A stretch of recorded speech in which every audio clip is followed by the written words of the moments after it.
El miércoles pasado, ¿no? La coordinación salió de este tema y salieron algunas opiniones, así que yo saludo que las haya traído, porque me parece que yo lo que voy a decir sobre el documento tiene mucho que ver con lo que dice la Nación y algunas otras cosas. Entonces, para hacer un pequeño paréntesis, yo quería empezar refiriéndome a un tema que muchos habrán visto en los diarios y en la televisión estos días, que es la aparición de una organización que se llama Un Techo para el País, que ha llevado la discusión sobre el tema de la vivienda, la ha tensionado muchísimo, hasta el punto de que prácticamente pareciera que el gobierno en 8 años no ha hecho absolutamente nada y que estamos en el peor de los mundos en el tema de la vivienda. En realidad, por favor, repetí cuál es la institución que nos se llama Un Techo para mi País. Un Techo para mi País es una organización creada en Chile, que abarca todos los países de América Latina, con acciones de voluntariado por un sacerdote jesuita muy mediático, ¿cierto?, que tiene bastante éxito en Chile, y en este momento lo han desplazado los mismos jesuitas al África, está en Burundi. No, yo igualmente ha tenido un gran éxito en Chile. De todos modos, creo que su accionar, tanto en Chile como en Argentina, fundamentalmente, tiende a sacar a los estudiantes universitarios, a la juventud, de los temas de la política y pasarlos a los temas de los voluntariados. Es un tema bastante importante para discutir. Y en el caso de ellos, planteando una acción sobre la emergencia con un modelo de vivienda muy discutible, muy chico, ¿no es cierto?, de 3 metros por 6 metros, hecho en madera, en lugares que no siempre son adecuados para construir esto, trabajando sobre los sectores más marginados y en peores situaciones, lo cual, cuando aparece en la televisión, pareciera que es una acción maravillosa, pero en realidad es una acción que alarga, tiende a empeorar la situación de la imagen, porque lo vuelve con el tipo de vivienda que se hace, que es en madera, que se llueve, que no se puede calefaccionar, ¿no? Tiene un montón de situaciones, vuelve a la gente a la misma situación anterior o peor, porque lo obliga finalmente al Estado a realizar una serie de actividades y inversiones para poner estas viviendas en condiciones. Yo lo que quería era marcar que en estos 8 años el tema de la vivienda se ha convertido, y va a ser para los próximos 4, en uno de los temas centrales. Pero no es solo el tema de la vivienda, sino el tema de la tierra. Es decir, en estos 8 años es evidente que la condición de vida de los sectores más golpeados por el neoliberalismo, los sectores que estaban en situación de desempleo, en situación de abandono absoluto por el Estado, han pasado a un piso absolutamente distinto. No solo por la acción de la asignación universal por hijo, el mejoramiento de los planes sociales, sino también por la incorporación al trabajo de una enorme cantidad de ciudadanos que desde hacía ya una década no tenían acceso al trabajo formal. Y aún aquellos que están con trabajo informal también se han incorporado de algún modo a una cultura del trabajo que, por supuesto, hay que mejorar, hay que crear trabajo digno, etc., pero que les ha cambiado la condición cultural a muchos de nuestros ciudadanos. Esto ha hecho que el piso del reclamo pase a otra situación. Entonces, el tema de la vivienda, el tema de la salud, el tema de la educación, van a ser en los próximos 4 años temas centrales. Ya no solo el problema del trabajo, como fue en estos 8 años anteriores, sino que se pasa a derechos de otra generación, unos los llaman derechos de tercera generación, pero que van a tener que ser preocupación fundamental del gobierno. Es decir, el tema de la vivienda hasta ahora fue tratado como obra pública. Hoy no va a poder ser más tratado solamente como obra pública, va a tener que ser tratado de un tema desde la cultura, de incorporarlo como un tema cultural, y en estas discusiones la relación gobierno o Estado, universidades, seguramente va a tener que ser replanteada. porque tenemos unos problemas muy grandes regionales que solamente del Estado centralizado no lo podemos hacer. Hoy los mayores reclamos están en aquellos sectores regionales que todavía están bastante atrás, ¿cierto?, en los temas de la distribución del ingreso. Y la producción de la vivienda como obra pública no colabora a incorporar a estos sectores en una discusión distinta. Entonces me parece que esto va a ser un tema justamente discutible, pero también yo quería marcar que en estos 8 años se ha hecho mucho. No solo se han hecho un poco más de 400.000 viviendas terminadas, 200.000 hay empezadas, se han hecho más de 200.000 mejoramientos. ¿Saben que el núcleo del déficit habitacional no es solo la cantidad de viviendas nuevas necesarias, sino la cantidad de viviendas que hay que rehabilitar? El gobierno tiene unos planes que se llaman Mejor Vivir y alguno que se llama Promeva, el programa de mejoramiento de barrio, que permiten que muchas de las viviendas que están en buenas condiciones pero que no tienen bien los servicios, fundamentalmente baños, cocinas, etcétera, se incorporen a la ciudad con todos estos servicios. Y esto es muy importante, ¿cierto?, porque ahorra, además de inversiones del Estado, permite la incorporación de mano de obra local, la incorporación de la mano de obra barrial, sin una cantidad de situaciones que mejoran notablemente la condición de vida de la gente. Pero no solo esto, sino que una vivienda no es solo la vivienda, sino que es el acceso a los servicios, a la luz, al gas, ¿cierto?, al agua corriente, a la cloaca, al pavimento. Bueno, en esto el Estado ha avanzado de manera notable. Y yo quería marcar que esto, cuando se habla en los diarios, en la televisión, el otro día lo veía, ¿cómo se llama este periodista? ¿Bueno o malo? No, pésimo.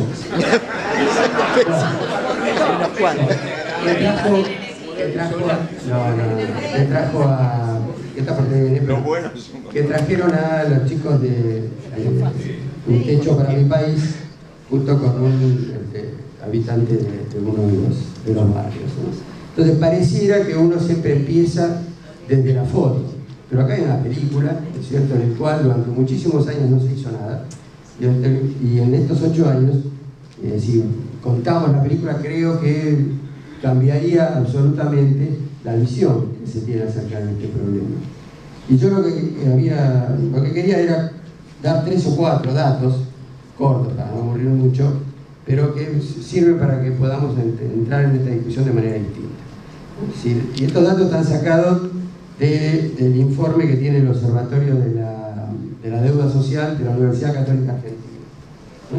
O sea, para que no pensemos que son datos del INDEC, ¿no? O del marxismo patria. O del marxismo patria, como dicen, no, olvida del INDEC.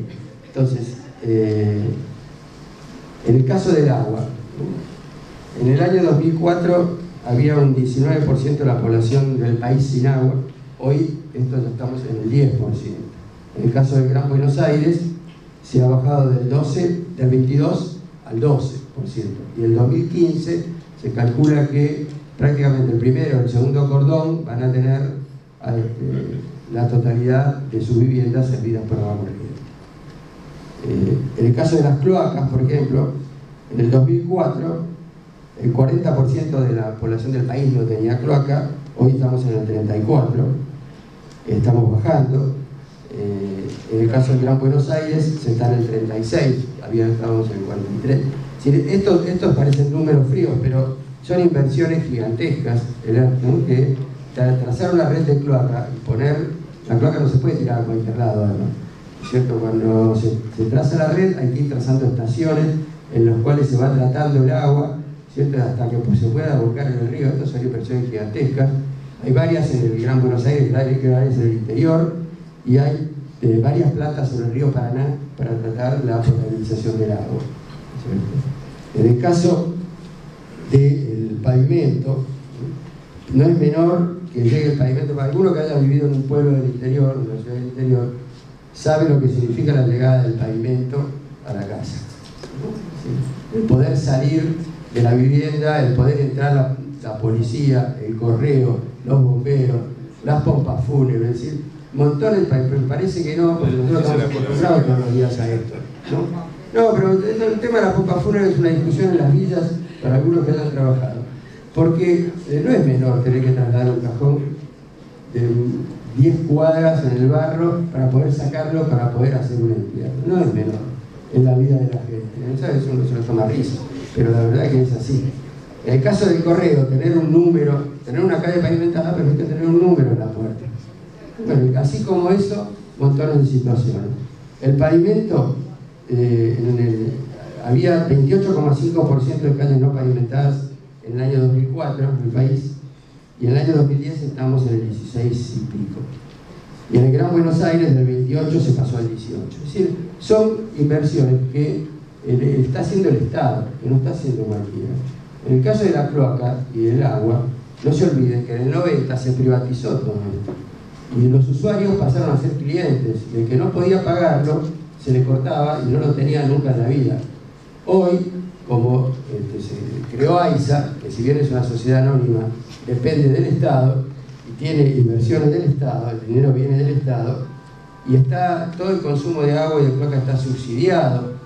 Entonces, cuando se habla del subsidio también hay que empezar a discutir qué significan las condiciones de vida de los sectores más postergados, la aparición del subsidio. Hay que mejorarlo, hay que segmentarlo, no tiene que tener los subsidios la Recoleta que Villa Lugano y Vicente López, La Matanza. Pero lo cierto es que sin el subsidio hoy estaríamos en una situación absolutamente distinta en las condiciones de vida fundamentalmente de Gran Buenos Aires. Sí, ahora vamos a seguir.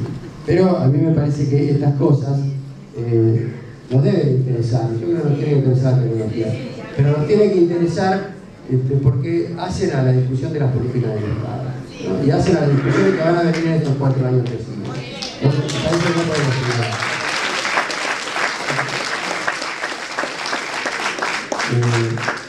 Yo creo que tenemos que discutir en tecnología, me parece que era el objetivo de hoy, pero me parece que también esto es tecnología, y es tecnología social, ¿no? Entonces, cuando se discute de un documento tecnológico a quién debe llevar la tecnología, me parece que, para mí, obviamente que estoy totalmente de acuerdo con lo que planteaba Horacio, y que se acordó con lo que se planteaba de que esto no es un documento sobre ciencia. Cualquiera que haya transitado la universidad durante estos... Yo llevo 40 años en la universidad. Cualquiera que haya transitado la universidad en todos estos años, que vivió parte del cientificismo, que vivió la recuperación de las discusiones a partir de la recuperación de la democracia, sabe que no puede existir tecnología separada de la discusión de la ciencia. La ciencia y la tecnología están absolutamente unidas, no solo por lo que dice Horacio, sino porque ciencia y tecnología además son sinónimos de universidad, ¿no? Yo creo que no existiría en el país investigación científica si no estuviera sentada en la universidad, si la universidad no le hubiera dado la base, ¿cierto?, a la investigación científica. Y las discusiones fundamentales acerca de la relación de ciencia y tecnología se han dado en la universidad y se siguen dando en la universidad. Diego Hurtado trabaja en la Universidad de San Martín en Historia de la Ciencia. Quilmes trabaja mucho con Diego Golombek, algunos lo conocerán por la televisión, más mediático, en la Universidad de Quilmes. Y en la Universidad de Buenos Aires se está creando en ciencias exactas toda una discusión acerca de esto. Ciencias exactas de Buenos Aires es más duro, en esto es más complicado, hay más relación con el exterior, con una carrera científica y académica mucho más compleja. Pero esta discusión se está dando, la recuperación de Warshawski no es menor, yo creo que va a ser la discusión sobre Warshawski, la reimpresión de los libros de Warshawski, de Sábato y de Amílcar Herrera, otro tercero olvidado, ¿no? Sí, lo edita la Biblioteca Nacional. Acá me dice Horacio que lo va a editar la Biblioteca Nacional. No es menor. El homenaje a Orlando García, que se hizo en Tecnópolis, también en Ciencias Exactas, tampoco es menor. Son personajes olvidados y que hay que recuperar si queremos realmente poder tener una discusión contemporánea, adecuada, ¿no es cierto?, sobre cuál es el papel de la tecnología y de la relación entre ciencia y tecnología. Horacio la otra vez recordaba un trabajo que hicimos con León Rosicler, que no fue tan así, no perdimos tan escandalosamente. En la asamblea universitaria en ese momento, si bien es cierto que cuando asumió Jaime Echeverri, nosotros presentamos a León Rosicler, un episodio bastante olvidado, pero lo cierto es que lo presentamos, no fue solo ingeniería, sociales, también hay parte de arquitectura y algunos de filosofía. Podríamos haber salido mejor si no hubiera habido tanto personalismo, pero la realidad es que esta discusión se hizo y se planteó en la Asamblea Universitaria la presencia de León Rosingler, que no es menor, porque León Rosingler además nunca fue profesor titular de la Universidad de Buenos Aires, ganado por concurso. León Rosingler tuvo problemas con los subsidios universitarios porque no se le reconocía su calidad de filósofo. Nosotros reivindicamos un montón de estas situaciones y en la Asamblea Universitaria se discutió quién era el otro candidato, además de Jaime Echeverri, Aldo Ferrer. En la discusión sobre los modelos de desarrollo, la discusión con Aldo Ferrer no es menor, o a partir de Aldo Ferrer, o como uno quiera, o incorporándolo, no es menor. A mí me tocó presentarlo a León. Yo, bueno, en ese momento planteé que nosotros no íbamos a votar nunca a Aldo Ferrer porque había sido un ministro de la dictadura. Es decir, que lo cual es cierto. Eso evidentemente son argumentos de discusión política y que se plantean cuando uno plantea distintas personalidades y las virtudes y los defectos que puede tener la persona contra la cual uno se opone. Pero lo cierto es que el desarrollismo no solo fue Frondizi, fue Onganía, fue Levitón, fue Lanuse, digamos, fueron un montón de épocas de la Argentina, y esta discusión acerca de ciencia, cientificismo, desarrollo, desarrollismo, está absolutamente unida con las discusiones acerca de las peleas por la emancipación de la Argentina. La emancipación que no está demasiado presente como palabra en el documento, me gustaría que tuviera más, ¿cierto? Y que en Tecnópolis, yo lo planteo otra vez, está presente. Yo creo que lo que plantea Horacio acerca del nombre es importante. Esto es una discusión a dar.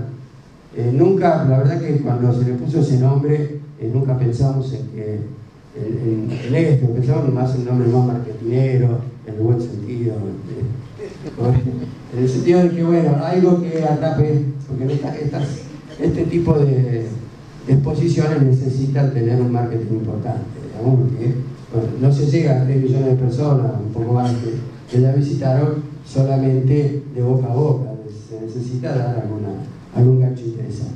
Bueno, el nombre de Tecnópolis aparecía como un nombre fuerte y bueno, por eso se hizo. Pero en Tecnópolis está presente el tema de la emancipación desde que uno entra, ¿cierto? Porque aparecen los carteles, hasta todo el recorrido. No es solo la exposición, se intentó darle un contenido ideológico importante acerca de la línea histórica, en la cual figura Jorge Sábato, figura Barsky un poco de costado, pero también está, ¿cierto? Hay toda una línea industrial sobre el desarrollo de la industria argentina, donde se trata de fundar un relato. Yo creo que esto de que se habla tanto, que el gobierno trata de fundar relatos, no solo relatos de la historia, sino fundar un relato de la historia de la ciencia y de la tecnología en Argentina. Parece que eso es importante, porque cuando van los colegios, esto es importante para los colegios, no solo las visitas de sábado y domingo, sino que cuando van los colegios, fundamentalmente los colegios secundarios, se los hace recorrer esa línea, se les muestra, se les cuenta la historia. Parece que eso es importante, creo que eso hay que recuperarlo. Entonces, por otro lado, para no abarcar mucho más, yo había 2 temas que quería marcar del documento. El primero, bueno, de Tecnópolis que ya lo planteé, es la necesidad de suplantar la palabra justicia social o de complementarla con la palabra igualdad.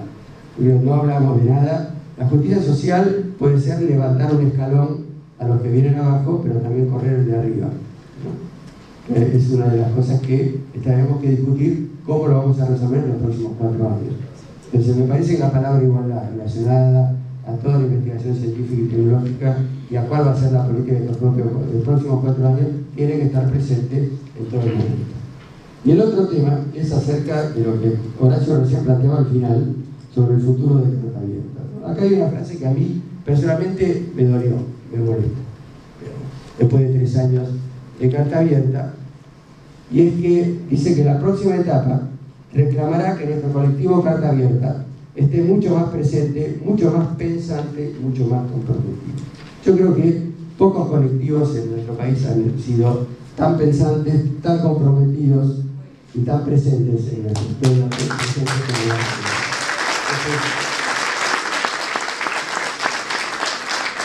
Me parece que eso habría que correrlo. Y por otro lado, por último, el tema de que la cuestión de la tecnología va a ser el factor preponderante para sustentar la próxima época, de los próximos 4 años. Yo creo que la vamos a sustentar a través de la política, a través de la construcción política, a través de discutir el concepto de política, de lo político, pero generando cada vez más política, incorporando cada vez más conciudadanos nuestros a la política en el buen sentido, ¿no? En el sentido de pensar a la política como elemento para construir igualdad.